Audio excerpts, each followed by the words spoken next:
Hello, BookTube. I have two boxes to open with you today. I have no idea when they arrived. I have no idea if they arrived together. I have no idea what's in them, and I have no idea if more mail's coming. I know virtually nothing. but boxes are fun. So let's open. There's a little one and a big one. Let's open the little one first. Okay. Well, okay. The first one is pure fun. Great. Fantastic. The first one is Harlequin Romances. I did a podcast with Sarah and Bree, their podcast Categorically Romance, trying to get a return gig on Categorically Romance, but it's proving just as difficult as getting the two of them onto my channel to talk about romances. Our people just are not coordinating this correctly. Either I bail on them or they flake out on me. But one way or another, during that first podcast, I'll try and find it and leave a link to it down below because it was a lot of fun. It was a lot of fun to talk enthusiastically about romances with two other romance fans.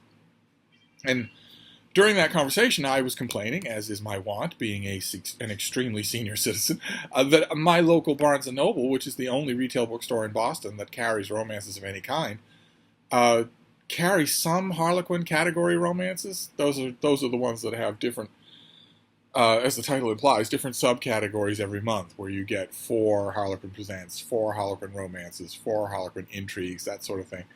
They are typically the most despised of a despised genre. It's not hard to find romance fans who look down on category romances. And I was complaining to long-suffering Sarah and Bree about how I can't get a lot of the categories that I want. And they pointed me to the Harlequin website. I had completely forgotten that you could do this. And I went to the Harlequin website, and after a few difficulties that I complained to Sarah about, because she is so Miss Harlequin that I automatically think of her as some sort of spokesperson for the company.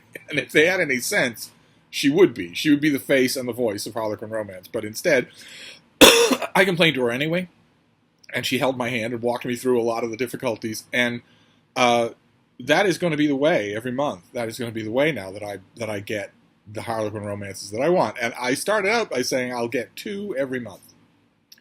From the huge offering that Harlequin does, 4 historicals, 4 intrigues, 4 love-inspired, 4 Harlequin Presents, 4 ordinary Harlequin romances, 4 a bunch of other categories too. It's a wide array of stuff. And I thought, out of all that whole wide array, I won't go crazy. I'll order 2 every month. And in the back of my head, I did that for a couple of months, and it works just fine. It works just fine. You get them in the mail, and there's no fuss.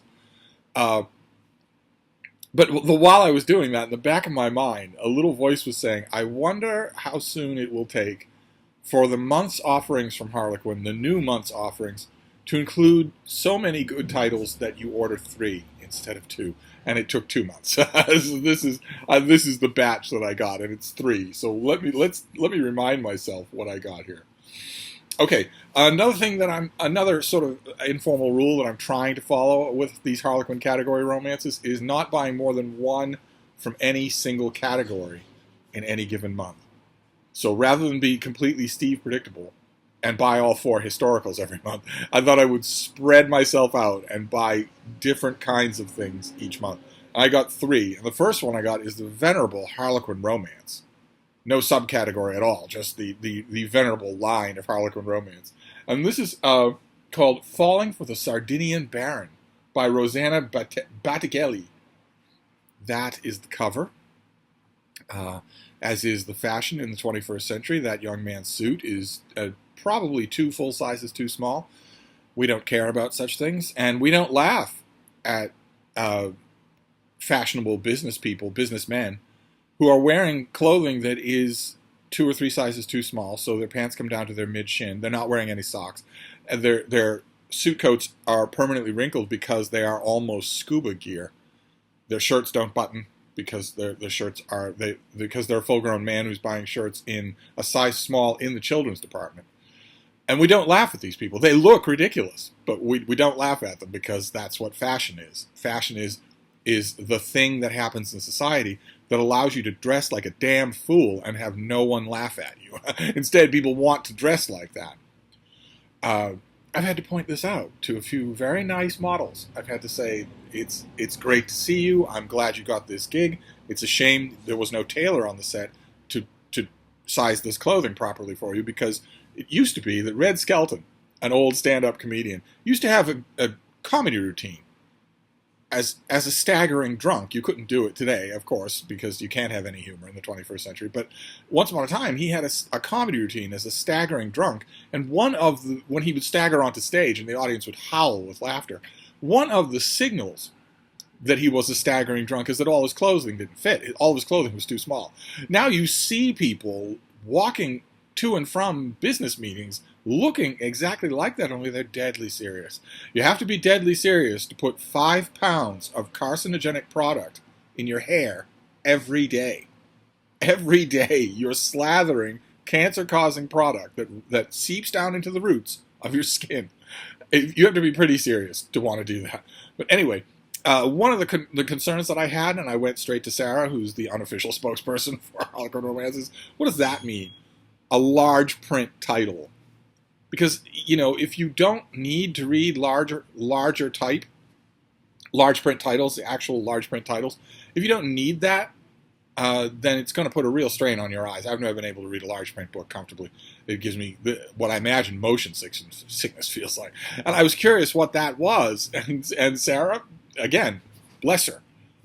Harlequin, if you're listening, I know that 2 people at the broader corporation of Harlequin do watch these videos. I'm telling you. She lives in Canada. She has a dog-sized cat, but don't let Goran intimidate you.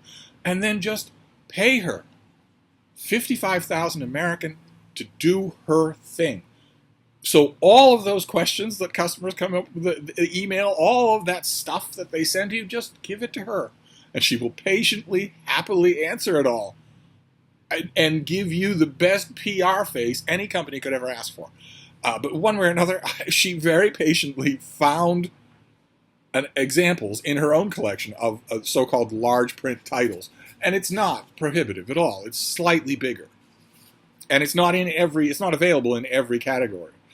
So what have we got here? Writer Ella Ross's new assignment to interview the reclusive billionaire Baron Massimo Di Luca is a career high and a chance to discover her Sardinian roots. But from the moment she meets the Baron, who has shut himself away on his luxurious private island since losing his wife, Ella is drawn to the man behind the mask. She'd hoped to find herself in beautiful Sardinia. What happens if she finds love, too? Well, then she becomes a baroness. That's what happens, put simply. But that's one thing. I got a plain old Harlequin Romance. Haven't bought one of those in decades. Then I did get a historical. I didn't get all of them, but I got one of them. This is called Falling for His Practical Wife by Laura Martin. And I swear the reason why I did this was because Laura Martin's name rang a bell. I could swear that I have read some romances by her that I liked. Do we have a list by her? Oh, yes, she's written quite a bit. Oh, good Lord. One Snowy Light with Laura. Yeah, oh, yeah, okay. Yes. Okay, she wrote a huge list of books. And one of the historicals that she wrote, we've actually seen on this channel. One of you, occasionally, scoops up tons and tons of Harlequin historicals at your local library sale. And when you're done reading them, you very kindly pile them all in a box and send them to me. You people are the best. And in one of those gigantic boxes full of Harlequin historical romances, one of the romances that struck me was something called Her Best Friend, the Duke. And I read it, and it was by far the best romance in that box of probably 15 romances. And that is where I know this author's name. I didn't Google her, so I wasn't aware of that, but that's where I know her name. So she has, as I always say, enormous amounts of credit at the Bank of Steve. She's written a category romance that was really good. So what have we got here? Oh, look at that. So you've got the cover illustration there, but the back cover has the wider angle. The ocean in the background there, and a lot more greenery. Okay, let's see here. To claim his inheritance, Leo Ashburton needs a bride who accepts that he can offer her a title and a house, but not love. Annabelle Hummingford, whose scarred face has made her hide from society, seems like the perfect match. But as his shy wife blossoms into a confident, mesmerizing woman, Leo is torn. Falling for her risks being hurt again, but will burying his feelings mean losing her altogether? How fascinating. A disfigured heroine is extremely rare in romance novels. It almost never happens. It used to be fairly common. In fact, Tenpenny, for the male lead to have a scar or something like that, a Beauty and the Beast type thing. How fascinating. How absolutely fascinating. I noticed that the bravery of the concept does not extend to the cover, unfortunately. That would be neat if it were, but one way or another, I'm fascinated already. So I got a Harlequin Romance and Harlequin Historical, and then the other one is a Harlequin Special Edition, also a category that I've never tried before. And I think I did this one because it was the first in series, so I didn't feel like I'd be out in the cold. And this is a Harlequin Special Edition. It's called Accidental Homecoming by Sabrina York. I believe this is number 1 in a series. Yes? Are you going to tell me? Also, the Sterling Ranch series. This is the first book in the Sterling Ranch series. And also Sabrina York. That name also rings a bell for me. Big time. Can it be? Or is it another York I'm thinking of? No, it looks like this is her debut. Well, anyway, special edition is, let's see here. Danny Diem's life is upended when he inherits a small-town ranch. But learning he has a daughter in need of life-saving surgery is his biggest shock yet. He'd never gotten over telling his ex, Lizzie Michaels, that he wasn't the marrying kind, but her loving strength for their little girl tugs at his heartstrings and makes him wonder if he's ready to embrace the role he's always run from, father. He'd never gotten over telling Lizzie that he wasn't the marrying kind? Why would he need to get over it? Was he lying? I guess I'll find out, won't I? Because these romances these are August releases, so I'll put them on the pile. I try not to read these Harlequins. You can get them a month ahead of time on the website. And if you have any problems, just email Sarah. She's going to kill me. But if I have any problems, I will certainly email her. But I don't think I will. And the website offers you the next month's romances if you buy them through the Harlequin website. So I do that.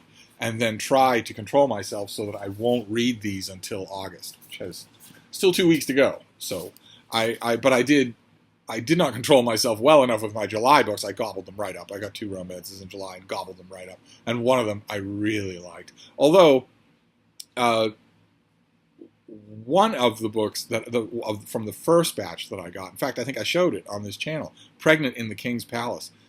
It's, I believe, a Harlequin intrigue or something like that. A Harlequin Presents. One way or another, that set a high bar that no category romance from Harvard that I've ordered since has actually equaled. That was a terrific book. Just terrific. Surprising. Moving. At one point funny. Dark. I don't know. I have high hopes.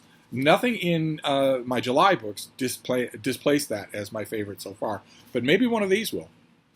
We shall see. And then, so that was the first box. The first box was a little box. It was Harlequin Romances. Always enough to put a bright shaft of sunlight in the day. Although it is a bright, sunny day today. No overcast, no threat of drizzle, nothing like that. It's murderously humid. So although it's only 80 degrees Fahrenheit, it feels like you're walking around in a sauna when you're outside. You can't walk for any length of time. The Bean and I have been out a couple of times, and it has been pretty trying. So I think I'm going to take advantage of the fact that she is perfectly okay going without, bathroom breaks. She's perfectly okay with that. She already knows how to get my attention if she wants anything. So if she doesn't do that, it's not because she doesn't think there's any hope in it. My answer is yes. If she wants to do anything, my answer is yes. We'll do it right away. As yours should be too if you're at home with a dog. Not to harp on it too much. But you get to do anything you want at any time you want. If they make a request of you, drop everything and follow it. But one way or another, she's perfectly content to do this. For long, long stretches of time. It makes me wonder what she's going to be like when she's 8. I have a feeling that she will sleep most of her life when she's 8. But one way or another, I might take advantage of that and leave off of the long walk, the day's long walk, until sunset, when it's bound to be 10 degrees cooler. We shall see. But one way or another, now we have a big box. And we'll see what this is. Do we know who this is from? Oh, yes, we do know who this is from. Oh, son of a gun. This is from Todd Oval. This whole box is from Todd Oval. Those of you who are new to the channel, Todd Oval is another booktuber. Todd's Bursting Bookcase. Doesn't make videos as often as I would like, but life happens to people one way or another. And Todd is also a founding member of the OGBG, the Old Geezers book group. That is Mark Richardson, Jason Harrigan, myself, and Todd. And the question that you have to ask is Todd the cute one, the sexy one, the smart one, or the funny one? which of those is he? And I guess an ancillary question would be: is Sean Standfast Yoko Ono? I don't really know. One way or another, we are. I've often joked that the OGBG not only had misspent youth, but had the same misspent youth, and we are just 4 geezers, 5 if you count Sean, who have just read an endless amount of books, just endless, and who have stayed flexible and fun about it the whole time, which is, half the battle or more. And one of you sent me an email last year. It was you were kind of joking, but I think partly serious as well. Just offhandedly comment that our little corner of BookTube consists of the OGBG making videos talking directly to each other and allowing the rest of us to listen. I don't know that I'd take it that far. But Sean and Jason and Mark and Todd and we've read the same books. We have a lot of the same interests. And Todd sent me a box of books. Bless him. Bless him. So what have we got here? Oh, boy. Oh. It's Earl Stanley Gardner. It's The DA Takes a Chance. Do you remember these? Just a day ago. I just the other day, I had one of these books that I found at the Brattle, also in a hardcover with one of these plastic dust jackets. This series by Gardner is about a virtuous DA who wins his election to his job and then starts solving crimes. And he's assisted by the spunky lady reporter of a local and friendly newspaper. And the first book in the series is called The DA Calls It Murder. And I found that at the Brattle in exactly this kind of shape and loved it. Just loved it. And I realized that there were a whole bunch of other books in the series and thought the Brattle will provide. Sooner or later, I will find all of the DA books. Sooner or later, they will all make their appearance at the Brattle Bookshop in Boston. I found another one. I found The DA Cooks a Goose, which is not even the second one. It's just down in the series. And here we have The DA Takes a Chance. Fantastic. Oh, boy. Oh, I owe Todd a box of books in return. Oh, great. All right, so what else is in here? What is this thing? Oh, this has seen better days. What is this? It's an ex-library book. Oh, it's another DA book. The DA Breaks a Seal. Look at this thing. De-access from a library, reinforced 1,000,000 times. Boy, this has been loved. This has been loved. How wonderful. I wonder, are these all DA books? Wouldn't that be something if they were? Oh, they are. They are. The DA Draws a Circle. Oh, boy. The DA Calls a Turn. This one has a remnant of a beautiful cover. Look at that. Oh, my. Oh, my. Has the remnants of it. I could probably make this into a cover. What is this? Is this the remnant of the back cover? Yes, it is. Okay. These are all DA books. Oh, boy. I owe Todd big. The DA Goes to Trial. Fantastic. To Joe Knapp from Anne Marie, December 1940. I believe that The DA Goes to Trial is the longest of the books, but I'm not sure about that. And then the last one, The DA Holds a Candle. Fantastic. Oh, boy. Oh, what a treat. What an absolute treat. So I now have a ton of the DA books. I might be that I have them all. I'm not really sure how many there are. So we have, that is our boxes, our 2 boxes here. The DA holds a candle. The DA goes to trial. The DA calls a turn. The DA draws a circle. What is this one? This one is not even legible on the outside. The DA breaks a seal. The DA takes a chance. A fantastic treasure trove from Todd. Thank you so much, Todd. If you're watching, I will certainly email and find out what I can send in return.